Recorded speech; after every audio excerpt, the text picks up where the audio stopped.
This episode of Writing Excuses has been brought to you by our listeners, patrons, and friends. If you would like to learn how to support this podcast, visit www.patreon.com/writingexcuses.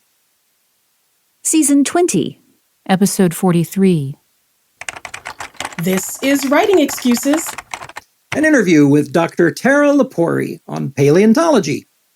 I'm Erin. I'm Howard, and we're joined by paleontologist and newly minted Dr. Tara Lepore. Hey, everybody. How's it going? We're so excited to have you here because we all have so many questions. And I'm going to lead with the big one. Are you in the feathers or no feathers camp? Oh, you're cutting it deep right off the bat. Yeah. Full disclosure, the last 5 years of my paleontology work have been on mammals. But, as a velociraptor fan and also reader of many papers on feathers, I'm in the feathers camp. There's a lot of evidence for feathers, but not all dinosaurs probably had feathers. So we'll kick it off with the feather stuff. That's what I have to say about that. I got to say, we're all, I say we are all. I'm a 56-year-old dude. And so, my introduction to, dinosaurs was kind of, on the one hand was Dinotopia, and on the other hand was Jurassic Park. So, we're either going to ride them like horses or they're going to eat us like we are livestock. But we're fascinated by them. We love them. And the look on your face, for those who are not benefiting from a video feed, tells me paleontology is actually a lot more than just dinosaurs, Howard. Yeah, although I will say, full disclosure, as a kid, I watched Dino Riders, which is another show about riding on top of dinosaurs that have lasers attached to their heads. So, big fan, and we could talk about Beast Wars, the Transformers with animals there too, epic. Yeah, but there is, Howard, a lot more to do with paleontology than just dinosaurs. So I'm happy to talk more about that. And as I alluded to just a few minutes ago, I've been diving into the world of fossil and modern mammals and mammal evolution. And so we can zoom way out and talk about all that good stuff. Okay, one of my favorite questions to ask an expert on anything is, and I'm gonna tee up mammals. What's the most interesting thing you've learned about paleontological mammals recently? Ooh, yeah. So part of my PhD dissertation research had to do with looking inside mammal teeth. So slicing them up. These were deceased mammals, mostly modern mammals. I asked very nicely. And so I was looking at all kinds of modern mammal teeth, looking for evidence of birth.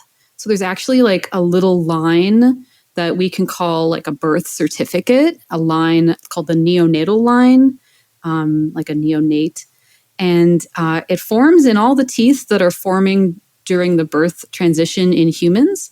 And some friends of mine, some colleagues came out with a study looking at not just modern mammals, not just humans, but looking at one of the oldest mammals that has this evidence marker of what we would think of today as like placental mammal birth. So the kind of birth that humans have with a placenta. And this mammal had this line, this neonatal line inside its teeth. And it was from just after the end of the age of dinosaurs, which makes sense because mammals at that time would have been what we call placental mammals today. A lot of them would have given birth like we think of birth today. There were also examples of marsupials, at least early ones, and monotremes, early ones. But I think it's so cool because if we can zoom in inside of teeth and look at the chemistry and the structure inside teeth, we can kind of connect our own history of birth as like human beings to some of the earliest mammals. And I would love to see where where that line of work goes, like looking at the mammals that were around during the time of dinosaurs. So birth certificates inside our mouths, connecting us to all mammals and mammal evolution. I think it's super, super cool. That is, I mean, fascinating and mind blowing. The idea that we have there's a bone structure in our mouths that says, yeah, you didn't come from an egg. You came from a uterus. And you're saying that shows that placental birth for mammals is 60 to 65 million years old. At least. And then there's a whole boatload of other pieces of evidence that we can look at in the skeleton of mammals, and also in some of the genes that have to do with like egg yolk and why don't humans have egg yolk, but we have other stuff that's yolky or amniotic at least. And all these other kind of pieces of evidence that come along with being a mammal. But looking inside the teeth is one really cool way that we can kind of get a better sense of where we came from and also what mammals were doing back in the time of dinosaurs. So I'm super psyched about that kind of stuff.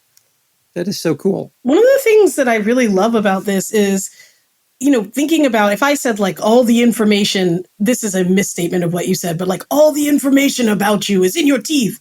That sounds like something that is very science fictional. You know what I mean? And so what I think is really cool about looking at these, like these types of scientific studies are you can extrapolate pieces from them. So even if you aren't writing about dinosaurs specifically or ancient mammals, there's something really cool in the way that you're studying it that I could take that piece of information and put it in a story as some really interesting fact that I then build an entire world or species around. And so I just think that's cool. But also I just have a question as somebody who does not know much. I'll be honest, like I am the like paleontological newbie, I guess, of the group, which is like, what then does make something paleontology? Is it about the time period it is? Is it about the type of creature? Are there any things where you're like, we will refuse to study bugs? Like, what is it that makes something fit within your realm?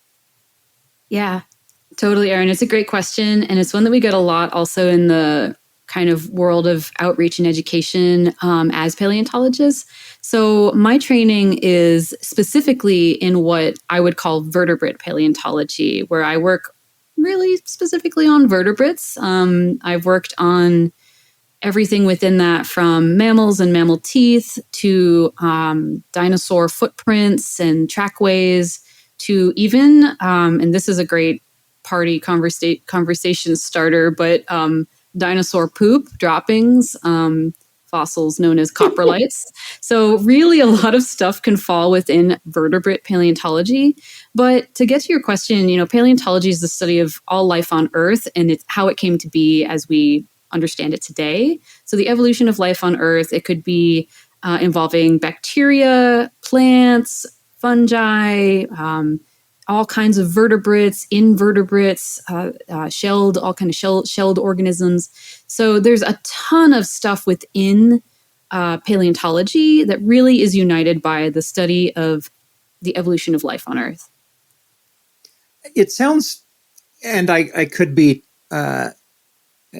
too freely mixing of my disciplines here, but it sounds like paleontology without organic chemistry, paleontology without geology, paleontology without astrophysics stops being complete paleontology, because if you don't know how to tell, for instance, that an asteroid hit the Yucatan Peninsula, then a lot of your fossils don't make sense and you don't have the whole story.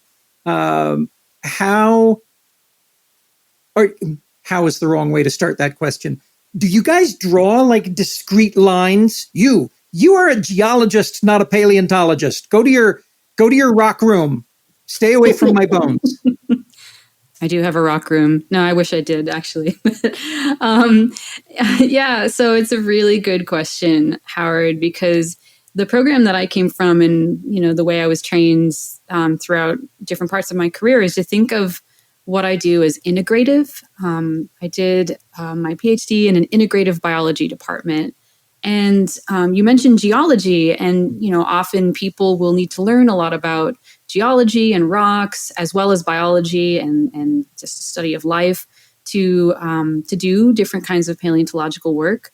That being said, I'm also a really big kind of supporter of thinking across what we might traditionally call boundaries between different disciplines.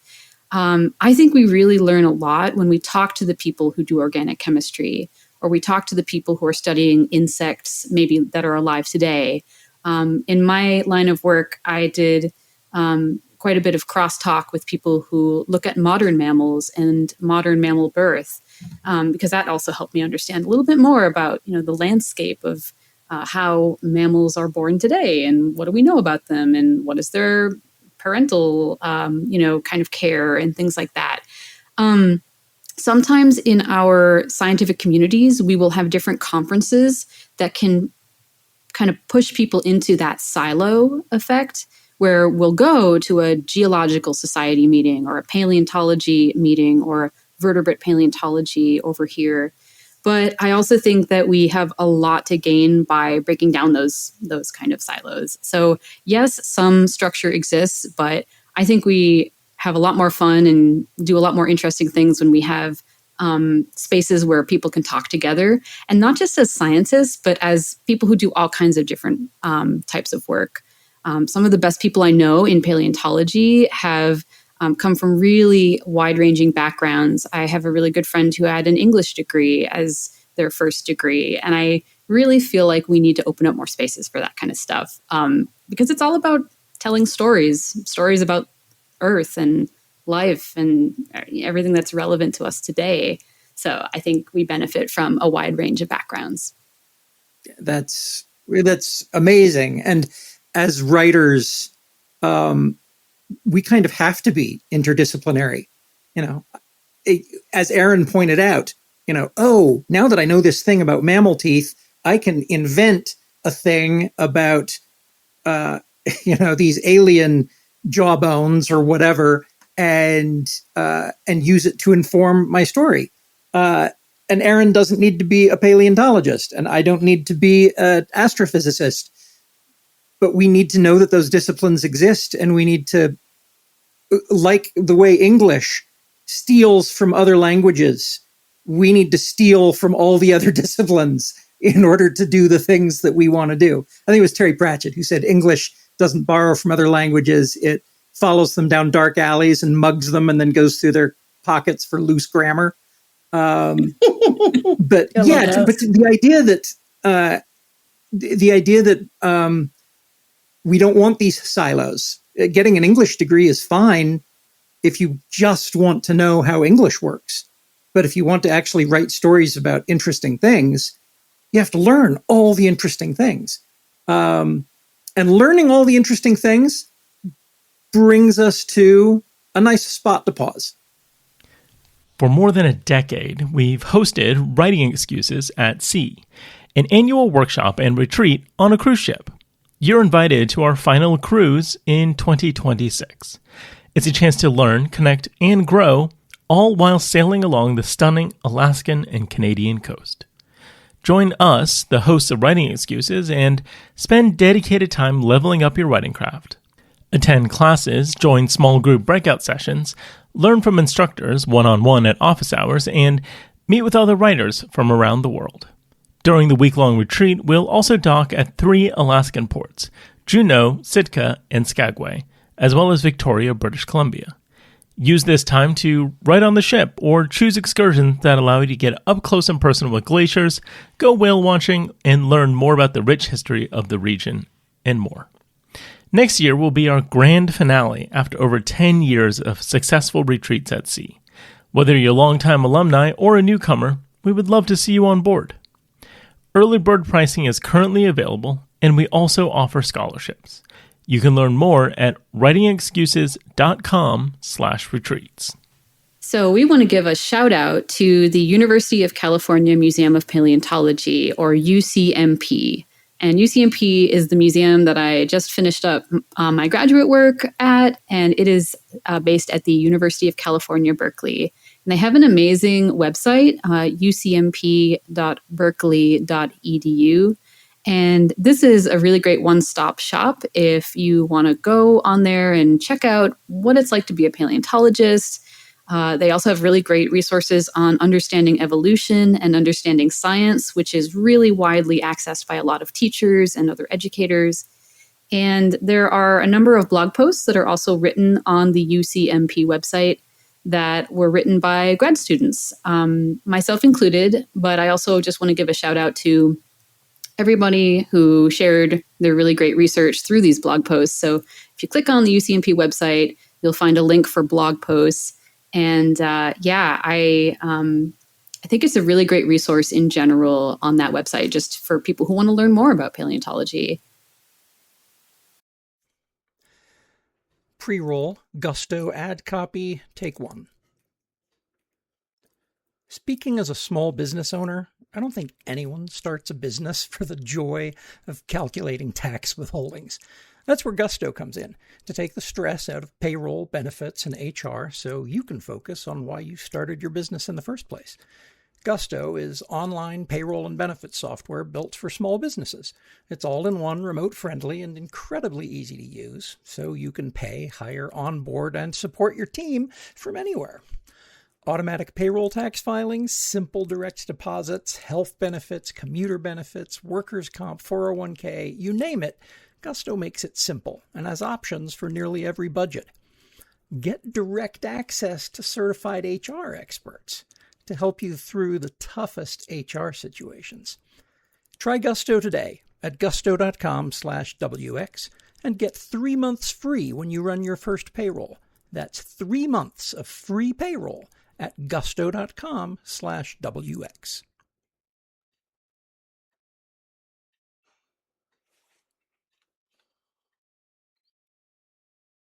If you've spent any time around me, you've probably noticed that coffee is very central to my life. I'm rarely far from a cup of, frankly, whatever's available. But while I'll take what I can get, I do have opinions, strong ones, about what makes a great cup. If you haven't tried an AeroPress coffee yet, you're in for a treat. AeroPress uses a completely unique brew method, and because of that, you get a completely unique and exceptionally delicious cup of coffee that you can only get with an AeroPress. As someone who's on the road a lot, it's a great solution to get consistently great coffee where you usually can't get it. Hotel rooms, road trips, camping, backpacking. I've taken one lots of places. It's lightweight, easy to pack, and sturdy. But more to the point, it makes consistently great coffee that lets the lighter notes in the beans shine through. It's a little bit like a pour-over, a little bit like a French press, and a little bit of espresso. If you like a lighter or more complex roast, an AeroPress is a great solution at home or on the go. AeroPress is shockingly affordable, less than $50, and we've got an incredible offer for our audience. Visit aeropress.com/WX. That's AEROPRESS.com/WX and use the promo code WX to save 20% off your order. That's aeropress.com/WX, and be sure to use code WX at checkout to save 20%. It's time to ditch the drive-thru, toss the French press, and say yes to better mornings fueled by better coffee. AeroPress ships to the US and over 60 countries around the world, and we thank them for sponsoring our show. The holidays sneak up fast, but it's not too early to get your shopping done and actually have fun with it. Uncommon Goods makes holiday shopping stress-free and joyful with thousands of one-of-a-kind gifts you can't find anywhere else. Uncommon Goods looks for products that are high quality, unique, and often handmade, or at least made in the US. Many are crafted by independent artists and small businesses, and because they're made in small batches, the best finds can sell out fast. Uncommon Goods has something for everyone, from moms and dads to kids and teens, from book lovers, history buffs, and diehard football fans to foodies and mixologists and avid gardeners. You'll find thousands of new gift ideas that you won't find anywhere else. When you shop at Uncommon Goods, you're supporting artists and small independent businesses. Many of their handcrafted products are made in small batches, so shop now before they sell out this holiday season. And with every purchase you make at Uncommon Goods, they give back $1 to a nonprofit partner of your choice. They've donated more than $3 million to date. So shop early, have fun, and cross some names off your list today. To get 15% off your next gift, go to uncommongoods.com/WX. That's uncommongoods.com/WX for 15% off. Don't miss out on this limited time offer. Uncommon Goods. We're all out of the ordinary. We're back. Tara, I have a question for you, and it's a scary one. What's the question that you get tired of answering? Oh man, I'm getting tired just thinking about it. So I want to preface all of this with I would never get mad or upset or push somebody away and be like, no, you don't know what you're talking about. But I kind of grit my teeth a little when people try to relate to what I do as a paleontologist. And they say something like, oh, yeah, I really love Indiana Jones too. Or I absolutely can relate to that because of Ross from Friends. And I feel like we're doing society as a whole a disservice because Indiana Jones, for better or worse, was supposed to be an archaeologist. And I think that's also an important distinction that we can make in our conversation about like that difference. And Ross from Friends, I mean, if you even watched Friends or know that Ross, the character, was a paleontologist, if that's our only touch point for paleontology and people are skipping right over, like, I don't know, Ellie Sattler, Alan Grant, any of the other fictional people from the movies, then I think we're just missing out. And so, yeah, it makes me grit my teeth a little. It's funny. That gives me an idea for a question, which is a lot of that's about stories. Like we were talking a little bit earlier about how, paleontology helps you tell these really interesting stories about the way that the Earth existed and all the, the thing that you said earlier that I'm not going to remember or do credit to. But these other stories have sort of taken the focus as like, this is what paleontology is. So a question I have is, what are some of the stories about our world, about the beings and creatures on it that paleontology is able to tell in a way that no other field can? Yeah, it's a really good question because I think paleontology and other ways of looking at the natural world, different kinds of sciences, and also social sciences, when we unite all of these ways of thinking, paleontology situated in that context gives us like the next best thing to a time machine. And I really think that that's a powerful way that people can not only connect to paleontology as a concept, as a science, but to think about why it matters and what can paleontology tell us about the story of life on Earth, which is really our story, as human beings. And of course, there's a whole field too that has to do with human history and human evolution and things like that related to paleontology. Some might say that there's a lot of overlap, but that would be things like paleoanthropology, for example, study of ancient humans. And often those folks will work with people who are more expertise in other types of life besides humans. So yeah, I think having the ability to look back into what we might call deep time, not just the time frame of human lifespans or human history, but deep time that goes into thousands and millions and even billions of years, way back before humans were around. I think paleontology is a really cool kind of vector for us to do that. And it's a big reason why I think it also captures a lot of people's imaginations. Like paleontology can help us learn about what life was like before any people were here. I love the concept, just the idea, the mental framework that the words deep time create. Just this idea that the stories that we're able to tell from history, the stories we're able to tell from deep history. We have writings that are 5,000 years old or whatever. those are shallow time. Those are back when, the moon was still in basically the same orbit it's in now. One of my favorite deep time stories is, oh yeah, y'all, the moon was a planet that slammed into Earth and spat back out, and there was a whole ring around Earth for a long time. I say a long time. I don't know how long the ring lasted, but Earth was a hot and miserable place for a long time, and the moon was really close, and it's been moving away. And I love that story. I can't remember which. There was some show I watched where they'd gone back in time, and someone looked up at the sky and was like, "The moon's too close. Oh crap!" We went back further than we were supposed to, because if I can see that the moon is bigger, actually bigger, not on the horizon, optical illusion bigger, then, we overshot. So yeah, I love deep time. And I want to re-ask Aaron's question. Do you have a favorite deep time story? I've already told you mine's the moon. Do you have one? Oh, wow. So deep time, thinking about all the things that have happened to and on this planet that I'm aware of, and there are many more that I'm not aware of, my mind immediately goes to how the planet has changed. And Howard, you mentioned, how the moon has formed and Earth has changed. It was this hot, molten mess for so many millions and millions of years.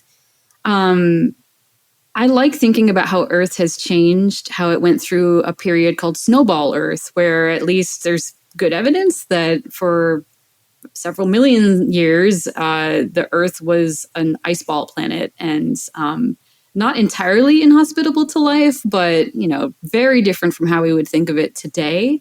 Not friendly to sunbathers. Yeah, exactly. I'm sure there was great snowshoeing.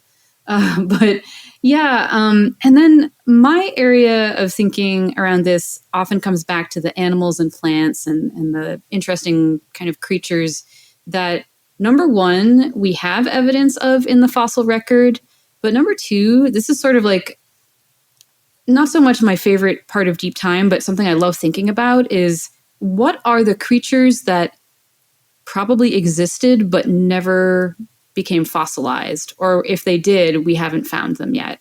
So I love thinking about the huge, diverse array of life on Earth that we know of from the fossil record and how imperfect and incomplete that fossil record is. And it just is such an imaginative and creative thing, not just as a scientist, which I think can be a really creative endeavor, but as somebody who likes to think about stories and, wonder what else was here. So yeah, I think that kind of stuff is really cool to think about.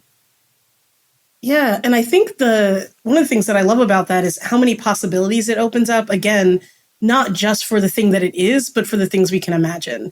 Because if you think about, okay, I'm writing a story we're going to go to an ice planet, finding out that there was a snowball Earth, like there's actually a thing you could study looking back that could help you create an ice planet a million years away, or in a fantastical landscape that has no human intervention, based on that.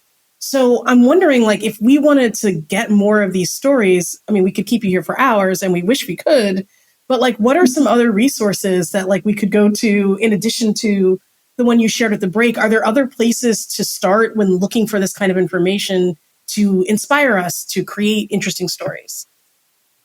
Yeah. So I think that there are a whole number of different museums around the country and around the world that are doing really cool work, both online and in person, trying to share these kinds of stories with the public and maybe with people who aren't always tapped into the, say, paleontology realm, or maybe they're really interested in it, but they don't know where to start. So I think that's a really great, just general shout out is if you have a local museum, even if it's really small, try checking them out. And you can also search for what we would call accredited museums through the American Association of Museums. It's the AAM. And So that's just another place where if you're like, I don't know if this museum's telling me the truth or what's going on or what is truth, existential crisis. But yeah, there are a number of really great museums that you can visit. And I'm a big fan of local museums. I got my start in paleontology as a volunteer, just going to my local museum. And I think that made a big impact on my life. And this sounds really old school, but just honestly, the library, because a librarian or somebody, that you can talk to and say, hey, what resources do you have on this? I really like the idea of just touching base with those kinds of folks. For me, a lot of that was something that I had, really the privilege to access through this PhD program, and I could talk with people. But I also really want to shout out, check out your local library, talk to your local museum. If you don't have a local museum, look up a website of one in the biggest city near you. And I think that's what I would probably highlight the most. I love librarians. I mean, they're like the original interdisciplinarians because, they're literally not allowed to put a book on the shelf unless they've read it. So they've read all the books. And this fact that I just made up now. Is that true? Oh, Aaron, I'm so sorry. I'm a terrible person. What about young librarians? How do they do that? They must train for many years in solitude. But librarians get asked all of the questions all of the time, and they're a brilliant resource. Well, gosh, yeah, we could just keep talking and asking and talking and sharing, and I love this. But at some point, we have to send everybody home with some homework. Tara, do you have homework for our listeners? Yeah, so I would love for the listeners to think about, if you have any way of making deep time, this concept of deep time, within the millions and even billions of years, relevant to your upcoming or current writing project. So maybe pick 3 ways that deep time could be interwoven into what you're currently working on, whether that's a fantasy with what kind of fossils could have been on that planet, or maybe it's as simple as how deep time and fossils and the earth are relevant to your memoir. So pick 3 things and see what comes up this next few weeks, and enjoy. I hope it's an interesting exercise. This has been Writing Excuses. You're out of excuses. Now go write. Writing Excuses has been brought to you by our listeners, patrons, and friends. For this episode, your hosts were Aaron Roberts and Howard Taylor. This episode was engineered by Marshall Carr Jr., mastered by Alex Jackson, and produced by Emma Reynolds. For more information, visit writingexcuses.com.